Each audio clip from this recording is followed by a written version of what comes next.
Baik, pada kesempatan kali ini kita akan belajar mengenai teks tanggapan. Teks tanggapan itu sendiri berupa kritik dan pujian. Kritik, ungkapan tidak setuju yang dilengkapi dengan alasan. Contohnya, hasil fotomu kurang menarik karena pengambilan gambar yang salah.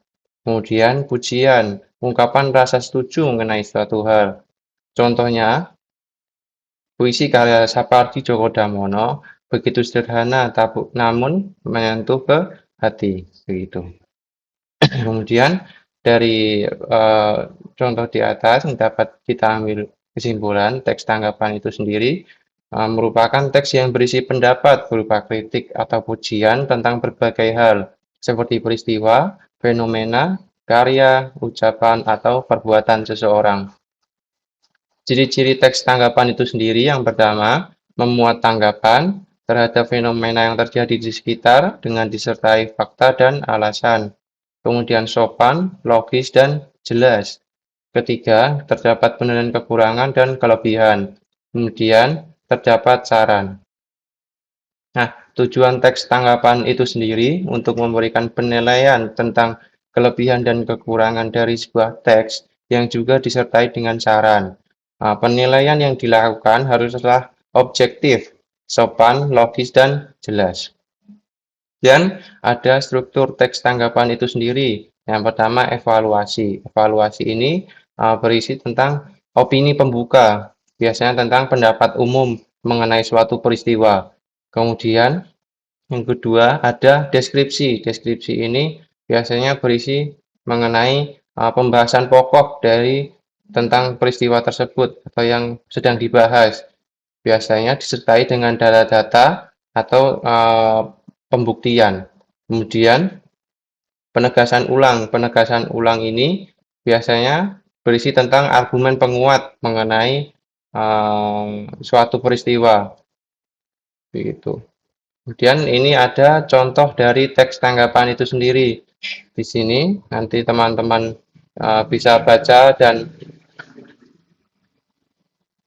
di sini nanti teman-teman bisa baca terlebih dahulu dan disimak. Kemudian mari kita bahas bersama. Yang paragraf pertama, saya sepakat OSIS meniadakan pesta perpisahan dan pentas seni untuk tahun ajaran ini. Keputusan tersebut sudah tepat karena kerumunan di sekolah rentan menjadi klaster baru penularan COVID-19. Ini berarti menurut struktur teks tanggapan sendiri masuk ke evaluasi. Kemudian World Matters mencatat sampai Senin 30 bulan November 2020, Indonesia menduduki peringkat ke-22 kasus tertinggi COVID-19. Jumlahnya mencapai 538.883 kasus dengan 16.945 kematian.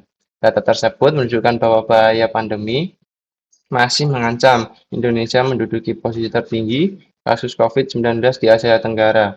Kita sebagai pelajar perlu berperan membantu menangani pandemi yang tak kunjung reda ini. Peran pelajar sudah salah satunya menghindari dan mencegah kerumunan, taati protokol dan aturan agar tidak timbul klaster sekolah. Nah, teman-teman nanti bisa mengelompokkan seperti yang di awal tadi. Kemudian yang terakhir ada maka saya setuju dengan keputusan OSIS untuk menyediakan pesta perpisahan dan pentas seni. Keduanya dapat kita lakukan sewaktu-waktu setelah pandemi selesai. Nyawa manusia lebih penting dari hiburan yang hanya menyenangkan sesaat. Nah, ini teman-teman nanti bisa lanjutkan dan tentukan struktur tersebut masuk ke bagian mana, begitu.